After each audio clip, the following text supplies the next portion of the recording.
જીવનમાં લક્ષ્મી સંબંધી જાતે ચોખ્ખા રહી તેઓશ્રીએ જગતને એક અજાયબ આદર્શ દેખાડ્યું.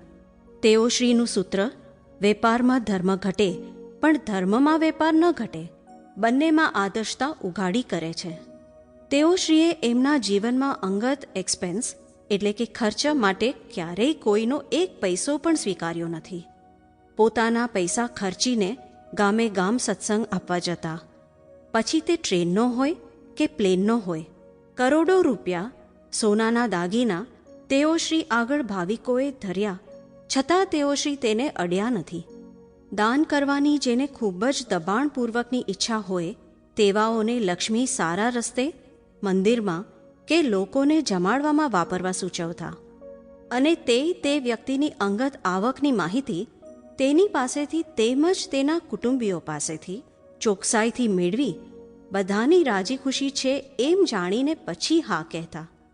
સંસાર વ્યવહારમાં આદર્શપણે રહી સંપૂર્ણ વિતરાગ પુરુષ આજ દિન સુધી જગતે ભાળ્યો નથી એવો પુરુષ આ કાળમાં ભાળવા મળ્યો. એમની વિતરાગ વાણી સહજ પ્રાપ્ત બની. વ્યવહાર જીવનમાં આજીવિકા માટે લક્ષ્મી પ્રાપ્તિ અનિવાર્ય છે.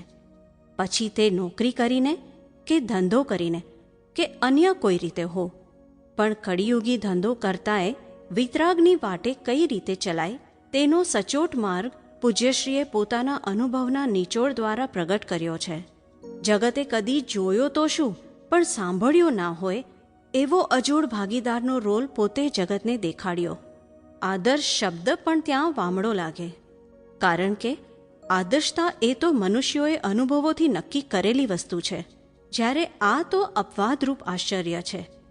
વેપારમાં ભાગીદારી નાની ઉંમરથી 22 વર્ષની વયથી જેમની સાથે કરતા તે ઠેઠ સુધી તેમના બાળકો સાથે પણ આદર્શ રીતે તેમણે ભાગીદારી નિભાવી. કોન્ટ્રાક્ટના ધંધામાં લાખો કમાવ્યા, પણ નિયમ એમનો એ હતો કે પોતે નોન મેટ્રિકની ડિગ્રી સાથે નોકરી કરે તો કેટલો પગાર મળે, 500 કે 600, તે એટલા જ રૂપિયા ઘરમાં આવવા દેવાય, બાકીના ધંધામાં રાખવાના જેથી ખોટ વખતે કામમાં આવે. અને આખી જિંદગી આ નિયમને વળગી રહ્યા. ભાગીદારને ત્યાં દીકરા દીકરીઓ પરણે તેનો ખર્ચો પણ તેઓ શ્રી 50-50 પાર્ટનરશિપમાં કરતા. આવી આદર્શ ભાગીદારી વર્લ્ડમાં ક્યાંય જોવા મળે? પૂજ્યશ્રીએ ધંધો આદર્શપણે, અજોડપણે કર્યો, છતાં ચિત્ત તો આત્મા પ્રાપ્ત કરવામાં જ હતું. 1958માં જ્ઞાન પ્રાપ્ત થયા પછી પણ વર્ષોના વર્ષો ધંધો ચાલુ રહ્યો, પણ પોતે આત્મામાં ને મન વચન કાયા જગતને આત્મા પમાડવામાં ગામે ગામ, જગતના ખૂણે ખૂણે પર્યટન કરવામાં વિતાવ્યા. એ કેવી તે દ્રષ્ટિ સાંપડી કે જીવનમાં વ્યાપાર વ્યવહાર અને અધ્યાત્મ બંને એટ એ ટાઈમ સિદ્ધિના શિખરે રહીને થઈ શક્યું? લોકસંજ્ઞાનું પ્રાધાન્ય જ લક્ષ્મી છે, પૈસાને જ 11મો પ્રાણ કયો છે.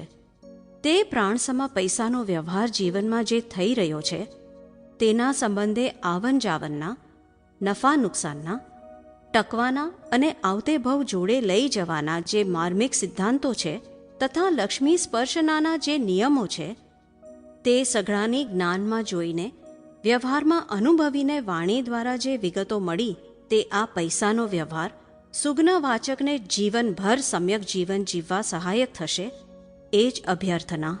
સંપાદકીય સમાપ્ત. જય સચ્ચિદાનંદ. દાદા ભગવાન પ્રરૂપિત પુસ્તક પૈસાનો વ્યવહાર સંક્ષિપ્તનું વાંચન. લક્ષ્મીજીનું આવન જાવન. આખા જગતે જ લક્ષ્મીને મુખ્ય માની છે ને. હરેક કામમાં લક્ષ્મી જ મુખ્ય છે, એટલે લક્ષ્મી ઉપર જ વધારે પ્રીતિ છે. લક્ષ્મી ઉપર વધારે પ્રીતિ હોય ત્યાં સુધી ભગવાન ઉપર પ્રીતિ ના થાય. ભગવાન ઉપર પ્રીતિ થાય પછી લક્ષ્મીની પ્રીતિ ઉડી જાય.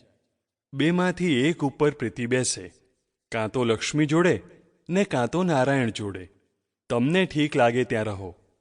લક્ષ્મી રંડાપો આપશે, મંડાવે તે રંડાવે પણ ખરું, ને નારાયણ મંડાવે નહીં ને રંડાવે પણ નહીં.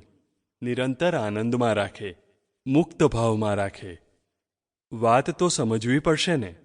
આમ ક્યાં સુધી પોલમપોલ ચાલશે? ને ઉપાધિ ગમતી તો છે નહીં. આ મનુષ્ય દેહ ઉપાધિથી મુક્ત થવા માટેનો છે, ખાલી પૈસા કમાવા માટે નથી.